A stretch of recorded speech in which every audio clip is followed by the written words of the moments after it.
there's a lot of demand coming from Vietnam for Australia at the moment, and Southern Cross is looking to grow our numbers from Vietnam. As most of you know, we have new courses coming online next year. We're offering artificial intelligence in business and IT. Our courses include work integrated learning, internships, and also we've confirmed that all of the tuition fees for the Metro campuses are $26,000 across all the courses in the campuses with SCU Ventures.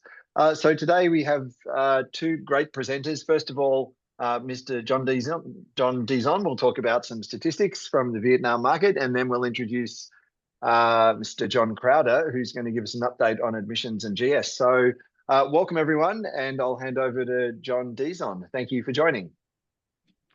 Come on, Sir Adam, and welcome to our partners. So just before I hand it over to our VP for admissions, I would like to share my screen first.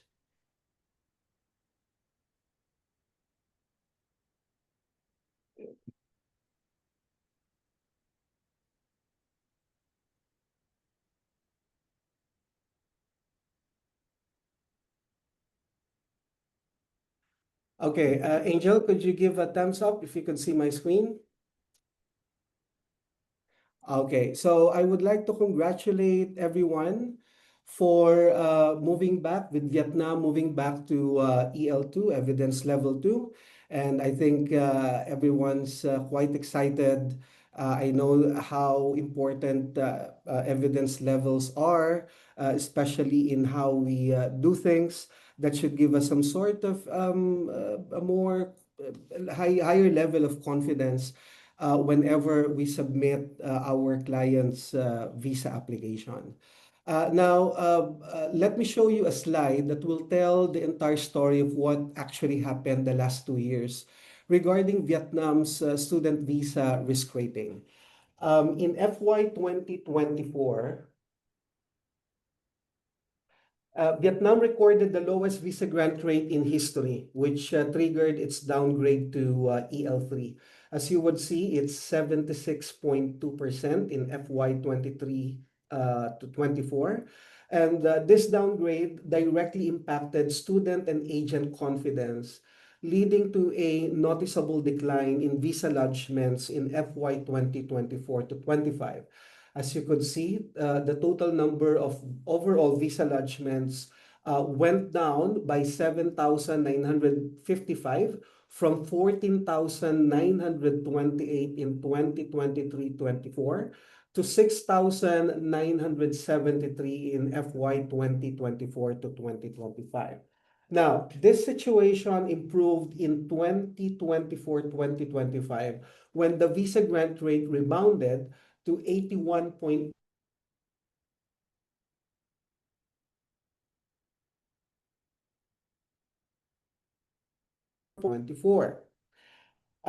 This has supported Vietnam's upgrade back to EL2 last September. This shows that stronger application quality and compliance can positively influence country risk ratings and future recruitment prospects. However, the situation is quite precarious because from July to August 2025, which was just about a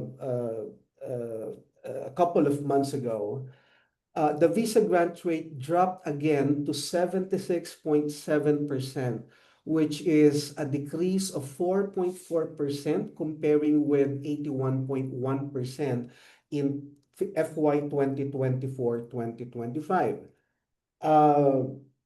This signals that Vietnam's EL2 status that everyone is enjoying now could be at risk again if the trend continues, underscoring the need for continued focus on high-quality, well-prepared applications. And to help us with that, we have our VP Admissions, Mr. John Crowder, joining us today to provide us with a refresher training on SCU Metro and THS admissions and the genuine student requirements. So over to you, John. Thank you, John. Good morning to everyone there in Vietnam. A real pleasure to be here with you to go over this presentation. I will shortly share my screen, but just before that, I'll add some additional insight to those visa stats. So where we're looking at a visa grant rate currently of around 81, 82% for the offshore visa applications. Even though Vietnam is level 2, a grant rate of 82% is still considered very low, and well below the, well above the minimum threshold that we like to keep to ensure that Southern Cross University remains at EL1. While the Vietnamese visa grant rates are still in the 80%, and particularly that they're in the low 80s at the moment. We don't envisage making any major changes to our genuine student requirements. Generally, when we see those visa grant rates at 90% or higher, so the refusal rate is less than 10%, that is when we're more likely to make some significant changes.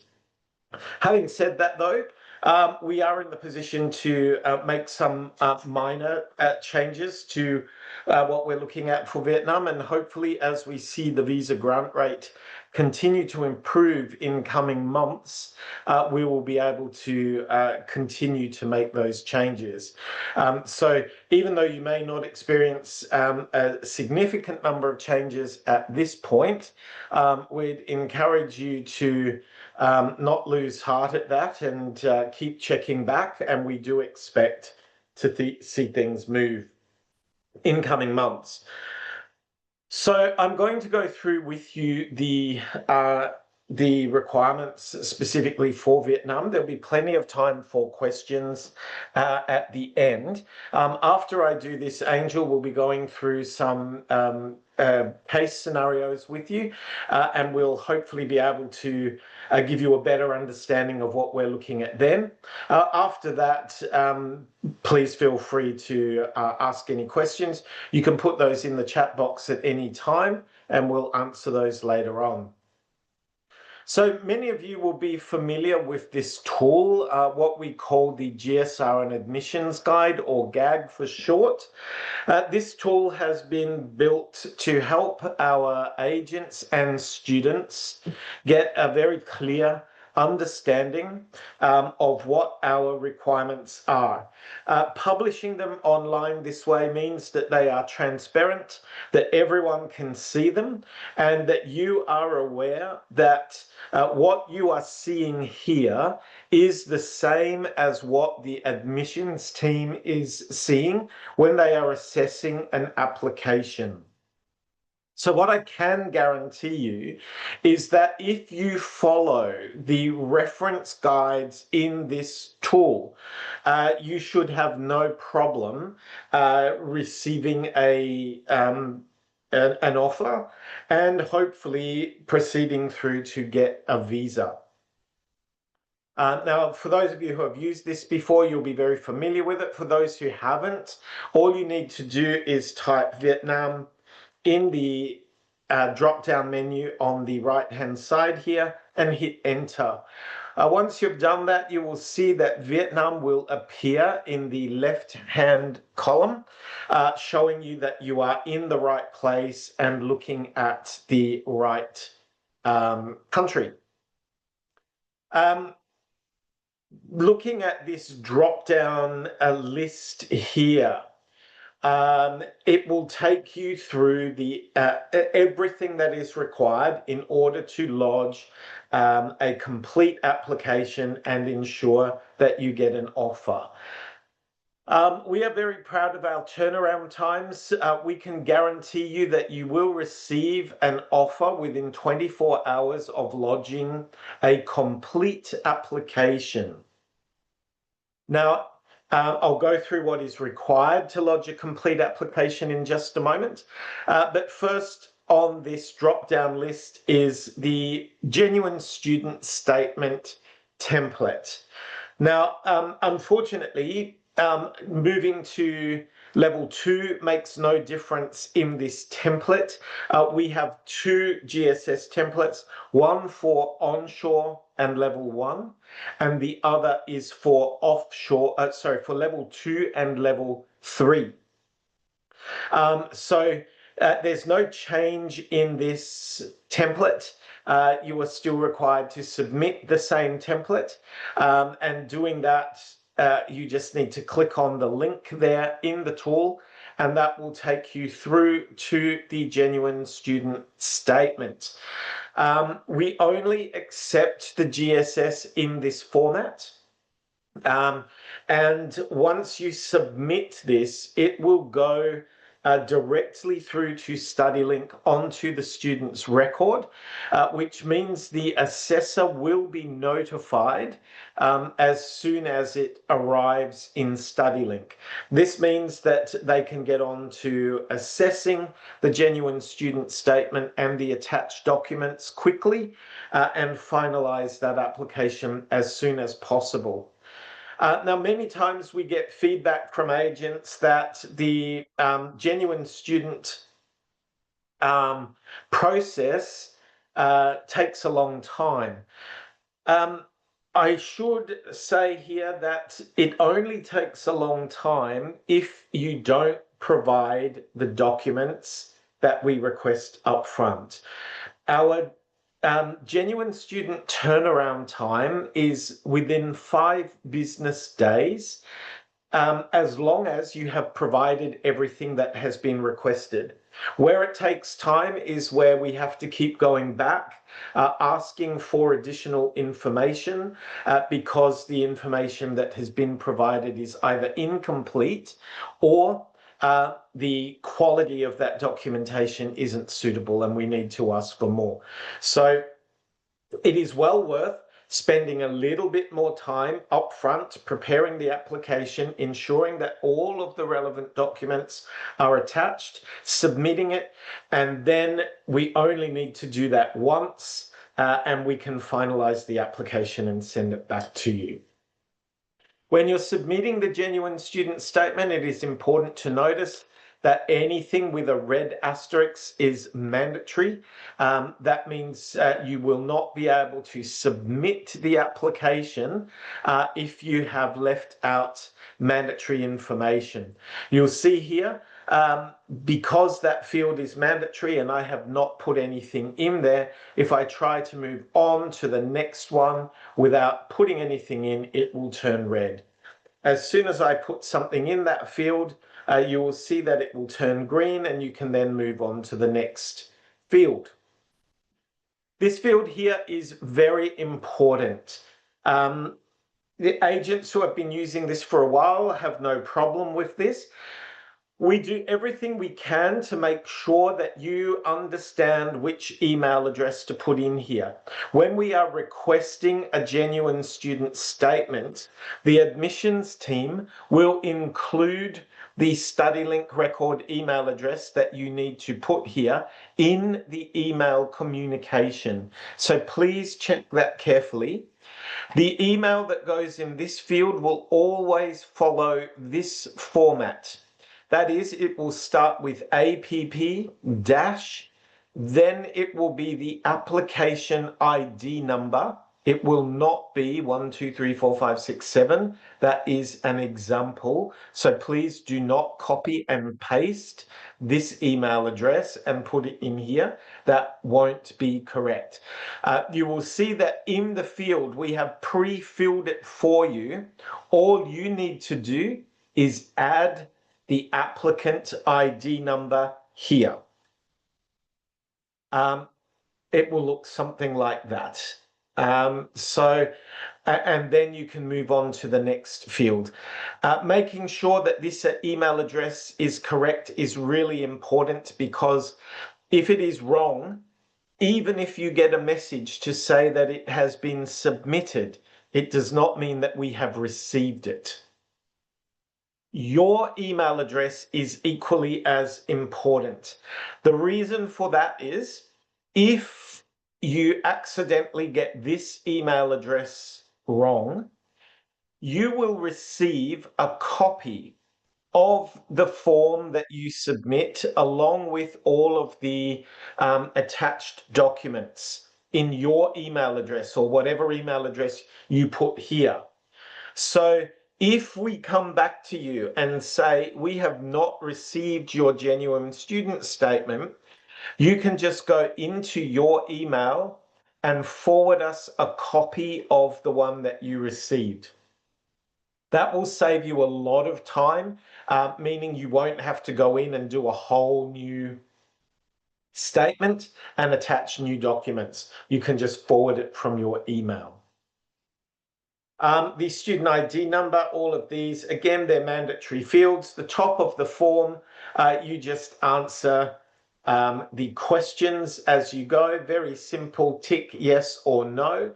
In some cases, like in this one, if you answer no, it asks you to explain a little bit further, and you would continue on and answer these questions. In this section, are you married? If you tick yes, you are required to upload documents at this point. This will be, if you haven't already lodged it with your application, we need a copy of the marriage certificate and the highest qualification of the spouse and evidence of the spouse's current employment. So to attach that, all you would do would be to click on that upload button, find your document, double click that, and you will see that it will upload. You will know it has uploaded correctly when you see the document name listed here below the upload button. So I just uploaded a document called test, and I can see that that document has been correctly uploaded. You then proceed on and just tick those responses. If the student has a gap in study, this is for offshore students of 6 months or more, they will need to explain what they have been doing in that gap period, and again, upload evidence to support their claims there. So if the student says, I've been working since I completed my bachelor's degree, we would want you to upload evidence of the student's employment to show that they have been employed during that gap. You would then move on to section 2, and these are the genuine student questions.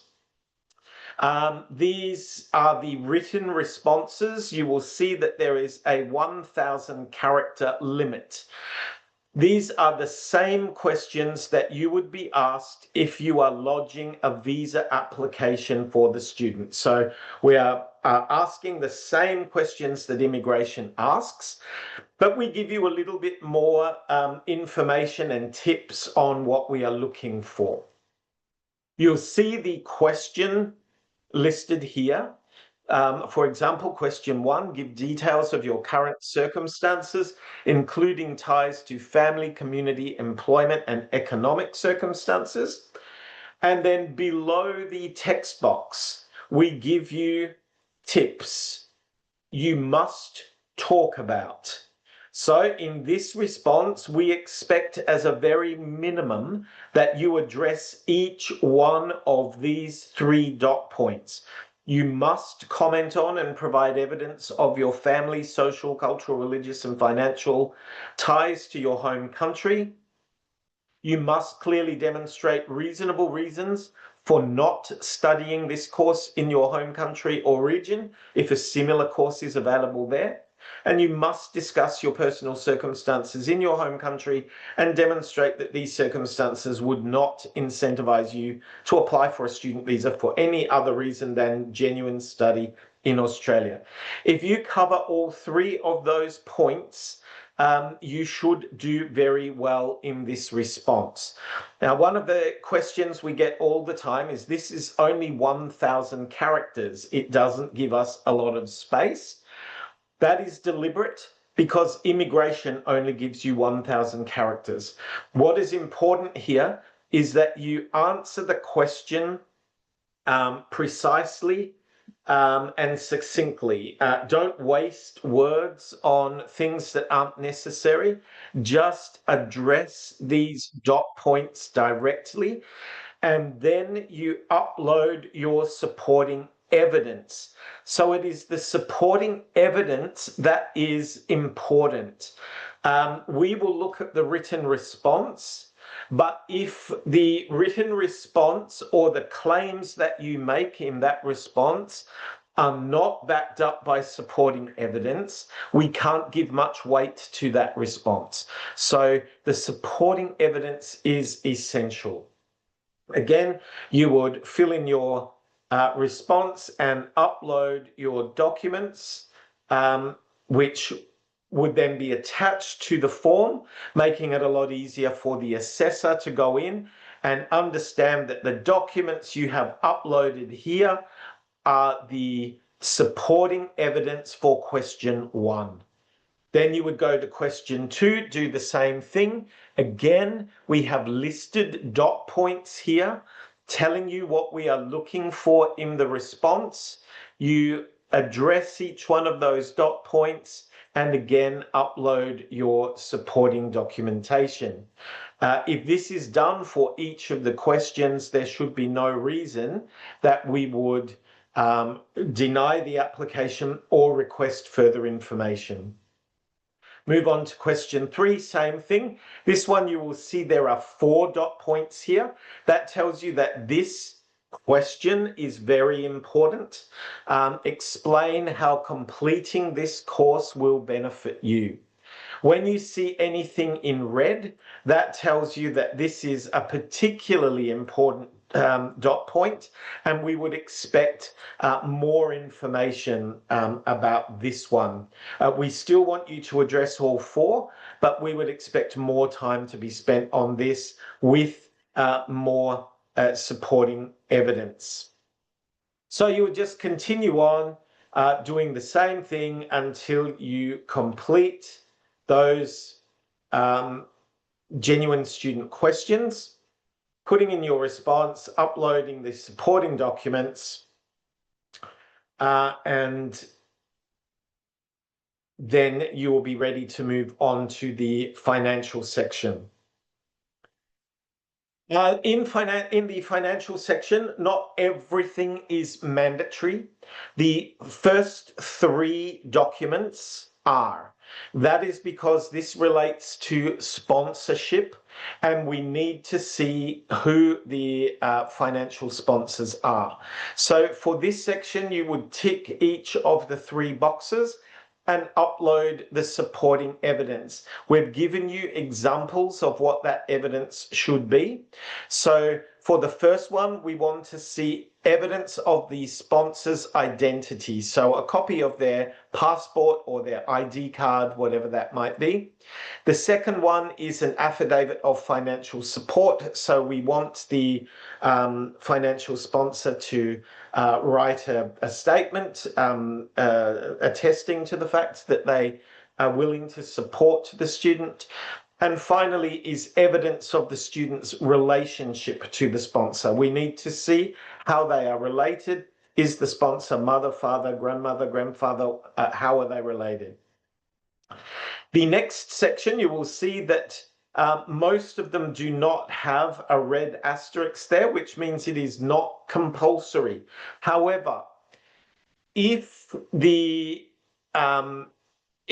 this relates to the student, if it is relevant to that student, then you should upload it. So for example, in this one, if the student's sponsor is providing funds from their income, their personal salary, then we would want to see evidence of the sponsor payslips. So you would tick the box and upload the payslips, for example. If payslips are not relevant and the income is coming from a business or something else, you would not tick payslips.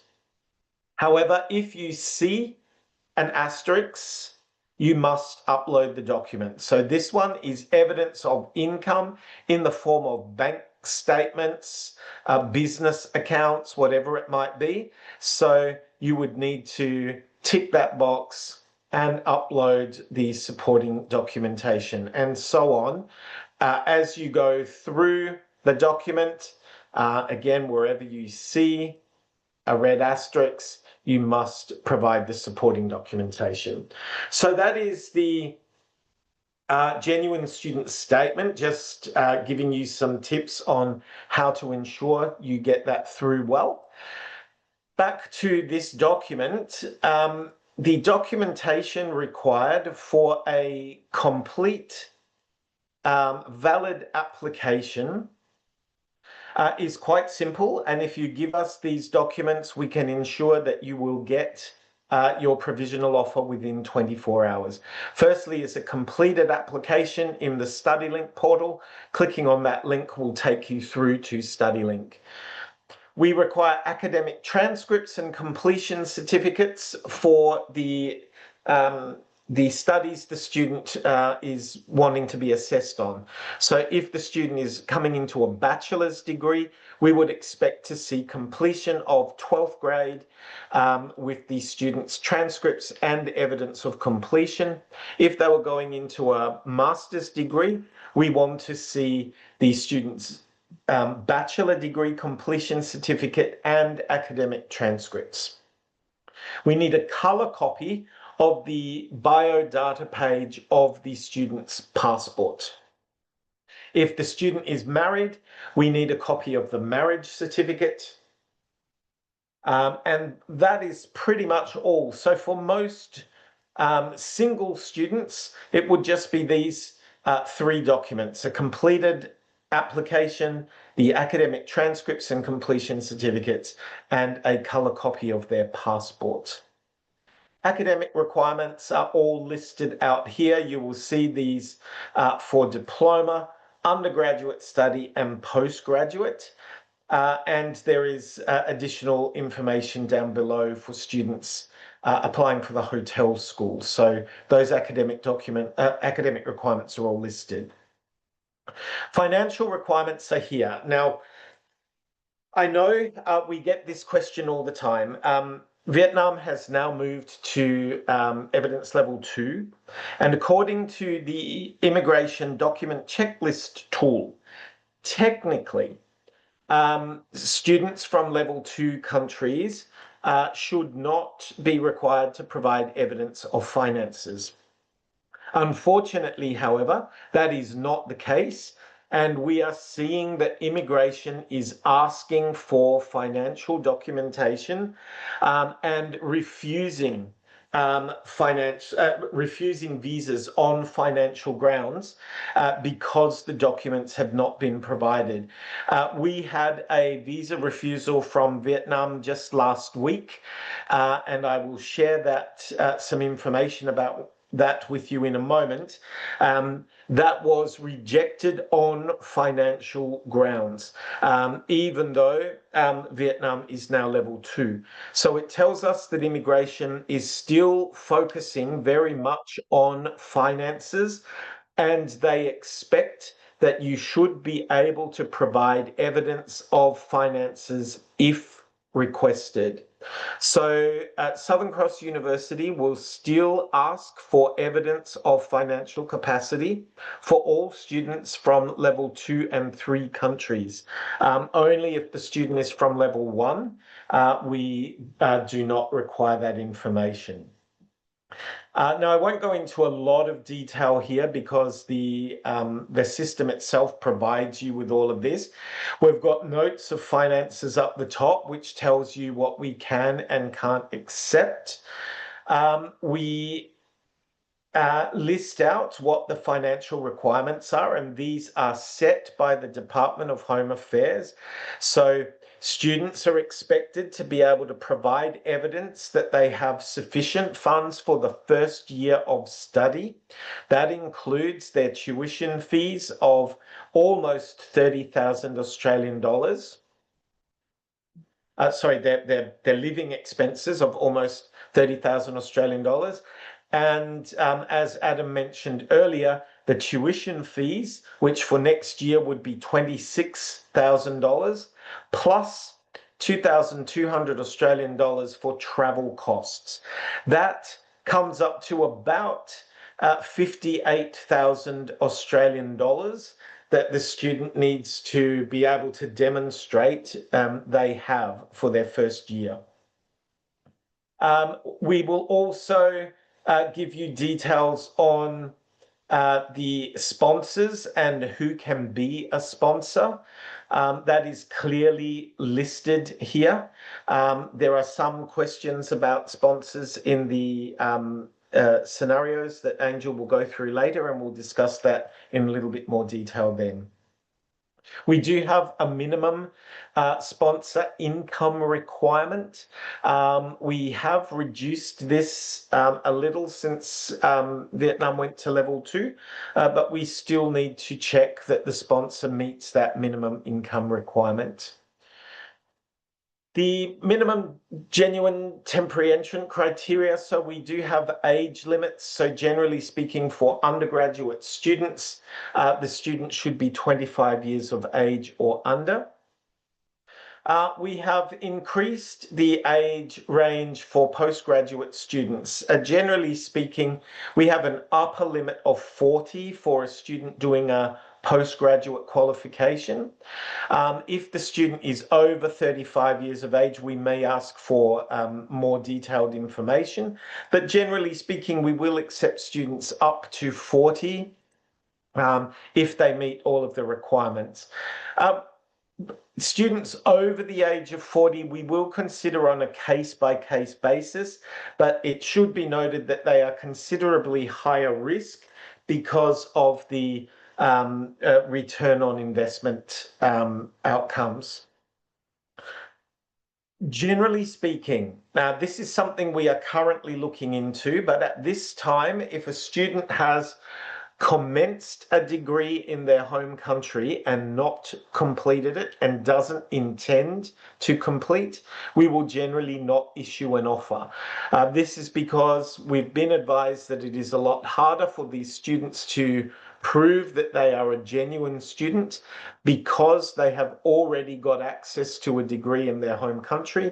They have started a degree, and for whatever reason, they've decided they don't want to do that anymore. Gaps, undergraduate students, we will accept up to 12 months. Postgraduate students, we will accept up to 20 years, where the age limit is still maintained and where the student can provide strong evidence to support the activities that they have been doing in that gap, and that those activities, their employment or whatever it is somehow related to their future study. Married applicants, we do not accept married students for undergraduate courses. We do accept postgraduate married applicants. They must have been married for at least 12 months at the time of application. Generally speaking, we do not accept applicants with dependent children.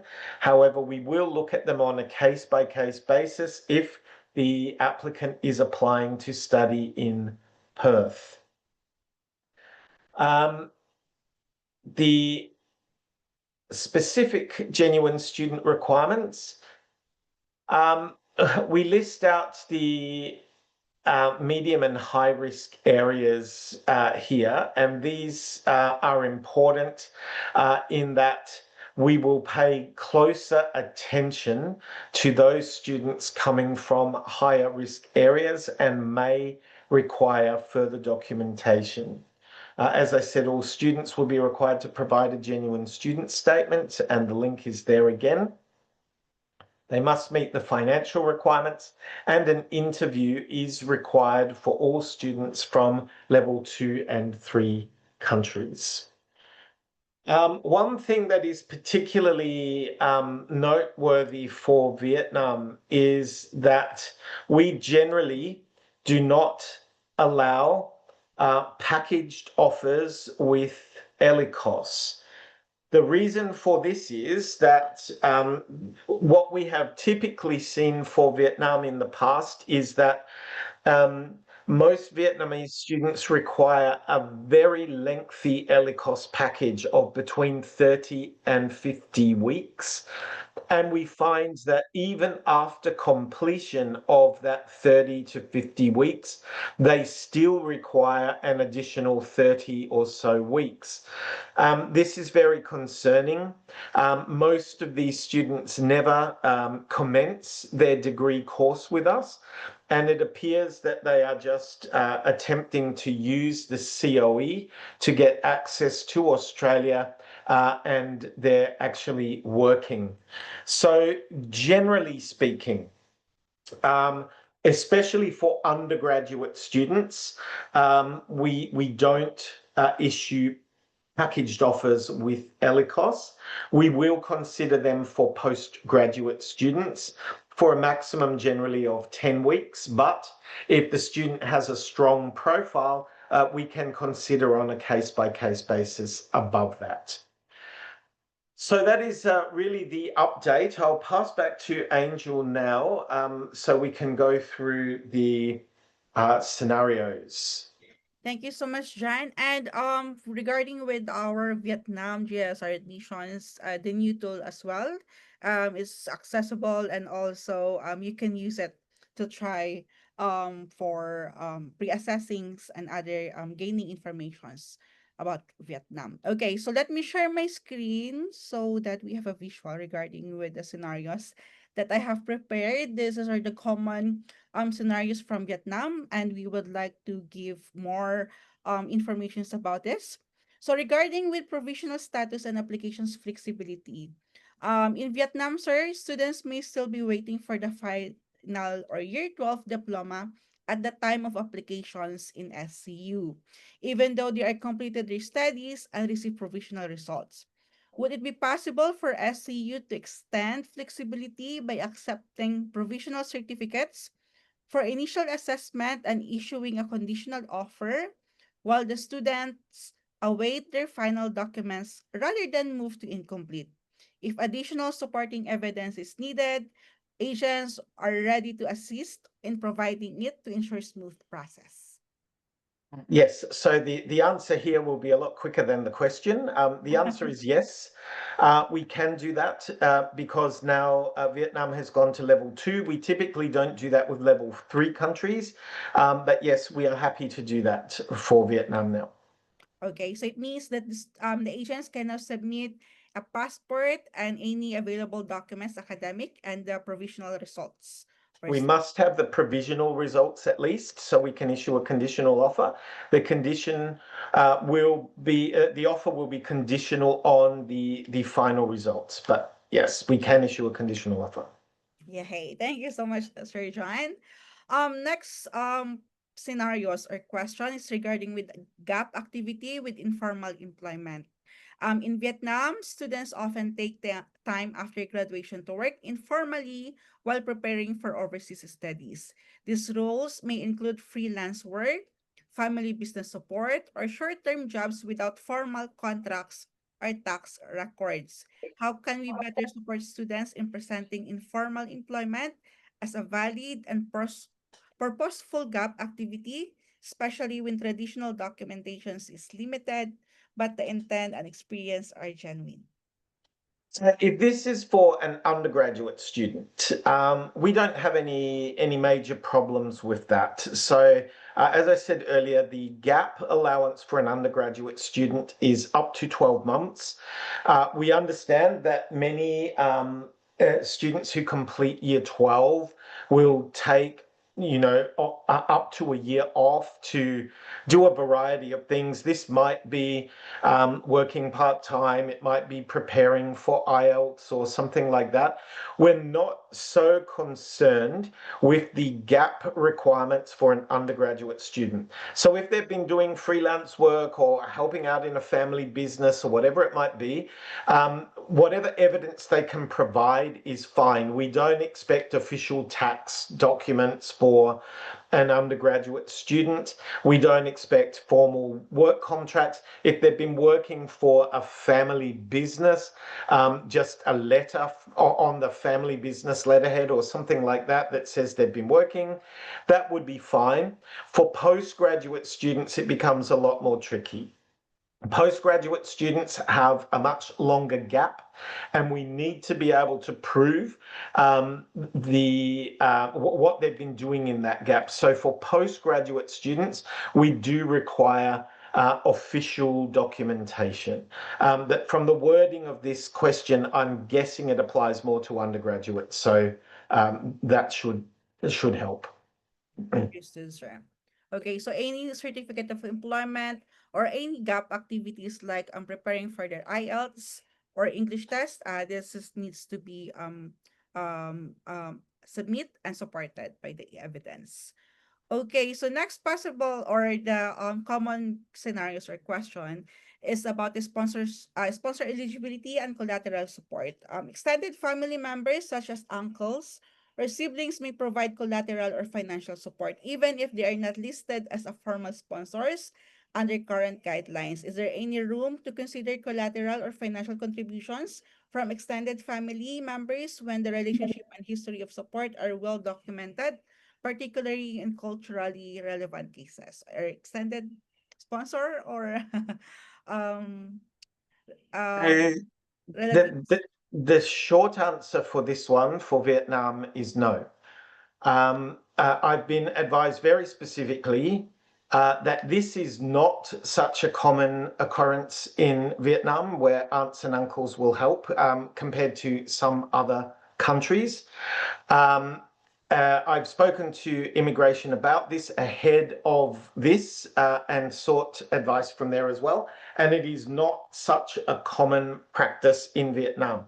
However, there are always exceptions to the rule, and we will consider on a case-by-case basis where there is evidence to show that the aunt or uncle has been involved in providing financial support to the student or their parent for a period of time, and they can demonstrate that. Now, an example might be let's say the student's father might have passed away and the uncle has been helping to support the family.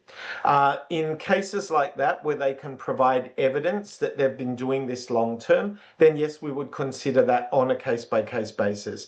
But just extending the list of sponsors as a blanket rule, no, we can't do that. That's very pretty clear. Thank you so much, John. Next is about the regional financial norms or household business and savings books. In Vietnam, especially regional areas, families often manage finances through household and savings book rather than maintaining high bank balance and business account. Bank statement reflect daily transaction, while actual funds are held separately. Some banks only issue documents in Vietnamese and making it difficult to meet format expectation. The common question, sir, or the main question is, could there be room to accept red stamp Vietnamese statement with Asian-supported translation and consider savings book as a valid financial evidence when supported by consistent documentation? Yes, so again, the advice that I've received on this is that most Vietnamese banks are able to issue English translations. This is the advice I've received. I've been told that some small regional banks may not provide English translations, but I've also been advised that these small regional banks are a higher risk and that there is more chance of fraudulent documentation being provided by small regional banks. So the advice that I've received is that we should be requesting official English translations from the financial institution, not just a translation written by the agent. So that's the official advice that I've received. In terms of looking at the savings books and that sort of thing, yes, we can consider the savings books along with all of the other documentation. So that is a possibility, yes. Thanks, John. Okay, for any additional question or follow-up, please post in our Q&A, and then we will get back later on. Okay, education loan timing and disbursement evidence. Students often secure education loans from reputable banks, but disbursement typically happens closer to visa lodgement date. At the time of university application, only the loan approval letter may be available. Would it be possible for SCU to accept loan approval letters for initial assessment with a conditional offer issued while awaiting disbursement evidence? This could help students progress confidently while ensuring all final documents are submitted in due course. Yes, this is possible. So we can issue a conditional offer with a loan approval letter. We will not be able to finalize the acceptance or issue the COE until we have the disbursement evidence. So yes, we can issue a conditional offer. Again, because Vietnam has now moved to level 2, we can lower that restriction there, but we will still need the disbursement letter before we can issue the COE. And following up on this, John, as I remember, while having conversations with our one partner in Vietnam, SCU can now issue conditional COE. Just a clarification for everyone. No, yeah. So There is here, legally, there is no such thing as a conditional COE. We would never issue a conditional COE for an offshore applicant because the problem with that is once we issue that COE, the immigration doesn't recognize anything called a conditional COE. A COE is a COE. If the student doesn't meet the conditions of that COE, they can still apply for a visa with that COE. There's nothing we can do to stop them.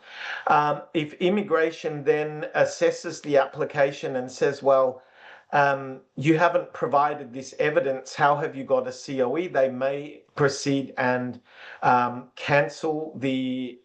refuse the student visa. We've also had cases in the past, not at SCU, but in other institutions I've worked at, where a conditional COE was issued, the student got a visa, arrived in the country, and then never met the condition for enrollment.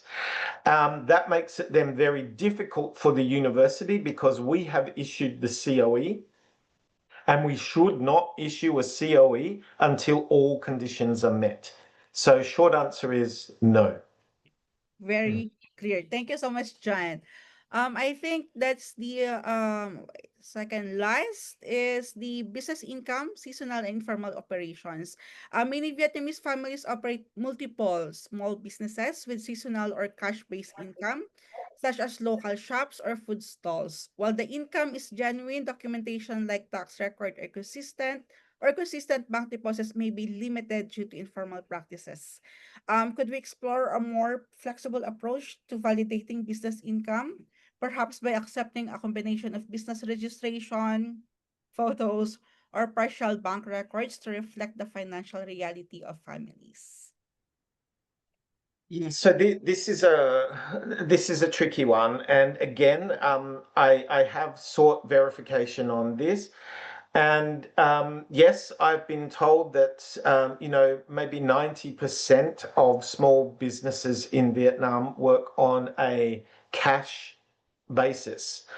And that does make things difficult because, again, immigration has made it very clear that deposits of cash without evidence of the source of those funds can really not be considered. So when immigration is assessing for the visa, they will always be looking for official documentation. This is things like bank statements or fixed term savings deposits, tax documents, things like business registration. Absolutely, yes. If the income is coming from a business, we will require a copy of the business registration to show that it is a business that is operating. But unfortunately, the business registration doesn't tell us how much money that business is making.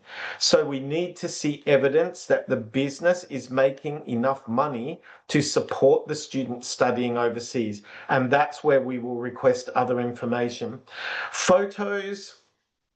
Photos really mean nothing. I can go on to ChatGPT and create a very, very realistic photo of anything I want to now. So a photo really means nothing. It is just, in today's world, something like that really isn't strong enough evidence. Partial bank records, well, it really depends on how partial the records are. As long as the bank records show us that this business is operating and that there are business transactions, we don't say that those transactions need to be weekly or fortnightly or monthly. As long as the business can show that it is operating. We understand that, in some industries like agriculture, people doing farming, they might have 2 crop harvests per year.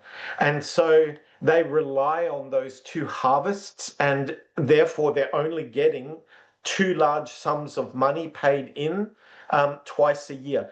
We would accept that as long as the amounts of money match up. What is important is that if you declare that the sponsor's income is 20,000 Australian dollars per year, we will expect to see evidence of that 20,000 Australian dollars per year somewhere in the documentation that you are providing. Okay, that's the important thing. And I think that answers one of the questions in the questions there, where someone asked, what are the most common financial red flags that lead to refusals? Again, we've seen time and time again where the department has refused a visa on financial grounds because the student has been unable to provide sufficient official evidence of their finances. I'm going to very quickly, I hope I can find this one, I think it's here, without giving away any personal details or anything, I'm going to share the recent visa refusal that we had for an applicant from Vietnam. So you can see that this is specifically relevant. And I'm going to share here the comments that were made by the department, and I've highlighted these in red. This student was primarily refused on financial grounds. This student had a relative, a sister working in Australia who was an Australian citizen who ran her own business. Now, we will accept a sibling who is an Australian citizen or permanent resident to be a financial sponsor if they meet the minimum income requirement set for Australian residents. That is quite a reasonably high amount, but we will accept it. In this case, the visa officer has said, I find that they have provided limited details with regard to employment and business activity of their parents in their home country beyond evidence of land ownership and savings accounts. So in this case, the student, their parents were sponsors. The parents owned land and they had significant savings in their savings account. Immigration still said that's not enough. We are not going to consider the land because land is something that is easy to get rid of. Because you've got land today, it doesn't mean you'll still have land tomorrow. People buy and sell land all the time. And so they were very detailed here, saying that that is not sufficient. They said, I find that the evidence of land ownership doesn't sufficiently suggest strong economic circumstances in home country, given that land is easily relinquished and the amount of fund declared without appropriate accompanying evidence cannot demonstrate the earnings generated by their parents. So this is specifically what they are looking for. They want to see the income that the sponsor has. So assets by itself is not enough. If that land was generating income, so let's say that the land was being rented out to a farmer and the farmer was paying rent on that land, that would be considered income. But just the land itself, even though that land might be worth $500,000 Australian dollars, means nothing if it's not generating an income. So they're very, very clear here. They need to see evidence of income. While I note that the proposed study will be partially sponsored by the applicant's sister who is residing in Australia, however, when assess applicant's circumstances as a whole, the evidence provided does not allay my concerns surrounding the applicant's personal ties and economic circumstances in their home country. They then go on later to give another very common, now this isn't specifically related to financial, but it is a common reason for visa refusal that we see. I noted that there are limited details provided which indicates that the applicant has substantially investigated similar courses offered in their home country or region beyond mentioning that they have considered options available in their home country. So basically in this case, the student just said, yes, I've looked at other options in my home country, but they haven't given details about what those options were and why they decided against those. As a result, the lack of consideration and research by the applicant raises concerns regarding their genuine motivation to study in Australia. Finally, while I acknowledge that it's not uncommon for an individual to study with the hope of improving career prospects, I am concerned the applicant has not provided detailed or convincing testimony as to how they would achieve this against the prevailing employment conditions for individuals with their anticipated educational background. Now, this is specifically looking at the return on investment. And what the visa officer is saying here is that they don't believe that when this student completes their Bachelor of Information Technology and returns to Vietnam, that they are going to receive a salary that is high enough to justify the significant expense of studying in Australia. So it means that they have not adequately addressed their return on investment in the written statement to immigration. So hopefully that will give you some idea of specifically what are the key areas that we typically see for visa refusals in Vietnam. Thank you so much, John. I think we already covered the an additional question in our Q&A.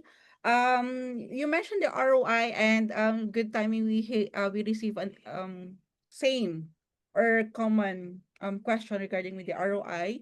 How do we evaluate ROI for applicants pursuing a course unrelated to their previous education or work experience? Yeah, that is very difficult to respond to. There's no set formula for this. this is all about the students' future aspirations. What do they want to do? What is their goal in life? What occupation do they want to have? What do they expect their salary to be? Can they prove that that salary is realistic in light of the prevailing employment conditions in their home country? I'm going to quickly share my screen again and show you how we calculate the return on investment. Basically, the return on investment involves a formula. If you can explain this formula well, we generally see that there are no problems with getting an offer, and there are usually no problems getting a visa. The first part of the formula is the investment. The investment is your total tuition fees and living expenses for the duration of the course. So in this example that I'm using, where we're taking a student doing a master's degree, as we've said, for next year, the annual fee will be $26,000. Now, we know a master's degree is 2 years, so the total tuition fees for 2 years is approximately $52,000. Then we look at the living expenses, and as we said earlier, that is approximately $30,000 per year. Times 2 is $60,000. If we add 60,000 and 52,000, that gives us an investment of 112,000 Australian dollars for 2 years. That is part 1 of your ROI. This calculation tells us clearly and tells immigration clearly that the student has a strong understanding of what their investment is and how much it is going to cost them and their parents. Then we look at the return on that investment. How do we calculate that? We look at the expected net salary, and that means the salary after tax and living expenses. So as an example, let's say the student is going to return to Vietnam after completing their degree, and they can expect a salary of 30,000 Australian dollars per year. This is just an example, it's not real.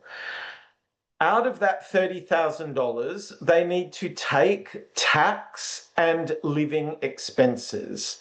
Now, again, I don't know what the tax rate in Vietnam is. I don't know what the average living expenses are. I'm just using an example.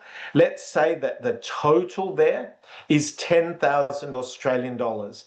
That means that your net salary after you remove tax and living expenses is $20,000. That is how much you can save per year. To calculate the return, you divide the investment by the net salary, and that will give you the number of years it is going to take you to realize that investment. So in this example, it would take approximately 5.5 years for this student to earn back their investment. 5.5 years for a postgraduate student would be considered reasonable. Generally, anything below 5 years for a postgraduate student would be good. 5.5 years is okay. For an undergraduate student, 7 to 8 years return would be considered a reasonable investment. Then, of course, the next part of that, and this is where your question goes to, is how would they explain that in terms of pursuing a course that is not related to their previous educational work experience? They would need to provide evidence to show that the new course they're doing provides them better employment outcomes, stronger salary outcomes, and relate that back to their ROI. That is how you would explain that. Thank you so much, Jan. And as I remember, this is also good preparation regarding with the GSR, because we also asking what is your expected salary and also the references. So once your student mentioned expected salary, we should know and also compute the ROI that John Crowder showed us earlier. Again, thank you so much, Jan. I think we have last question here, or maybe maybe if someone still want to ask, please go ahead. We still have 2 minutes left. How do we explain and document financial support from overseas Vietnamese relatives? Via and what proof is required to show the relationship and legitimacy of funds? I think as you know, they have different names, last names. So what is their how do we explain, or how they explain the document financial support from overseas Vietnamese relatives? So generally speaking, we accept financial support, or the financial sponsors can be parents or grandparents. If they are married, we can accept financial support from the parents-in-law as well. What type of evidence you can provide to show that relationship, I really can't say. That differs from country to country. Some countries have a family book which shows how members of the family are related. We can have a family book, for example. I'm not sure about Vietnam. I know Cambodia, for example, does have a family book, so we would accept family books. Passports, some countries will have the parent's name also written in the passport, so that can help. You could get, if there's no official document, we would accept something like an affidavit or a statutory declaration that is signed by a relevant official to say that this person is related to this person and how. So that's how we would do it. The proof of, the legitimacy of funds. So that's why I was talking about official documents. So the more you can provide those official documents, such as tax assessments, bank statements, business statements, business registration papers, all of these official documents that adds significant weight to the legitimacy of the funds. Generally speaking, where a student can show that they've had savings in a bank account for the period of time that we request, that generally goes a long way to show that these are legitimate funds.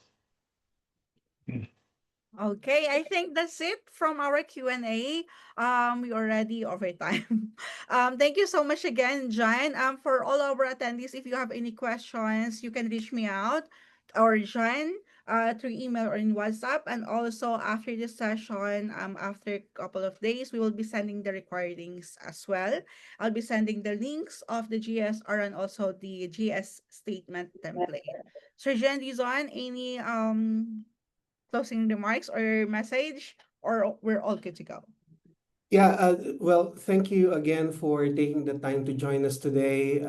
If you will notice, what makes SCU different is the full support and guidance we provide to our partners and students. We don't simply want you to generate applications for us. We want to work with you to make sure those applications have the highest chance of success. And that means sharing the latest visa trends, clarifying GS requirements, reviewing common rejection reasons. And now we even have the Student Eligibility Agent, which is something I think first in the industry. So try it out. The link was provided to you earlier. And this would certainly help you pre-assess applications before they are even submitted. So special thanks again to John. Very insightful insights, and Angel for facilitating. And Sir Adam, thank you for joining us all throughout. So we'll see you again next time, and enjoy the rest of the day. Bye for now. Thank you so much again. Have a nice day. Thanks.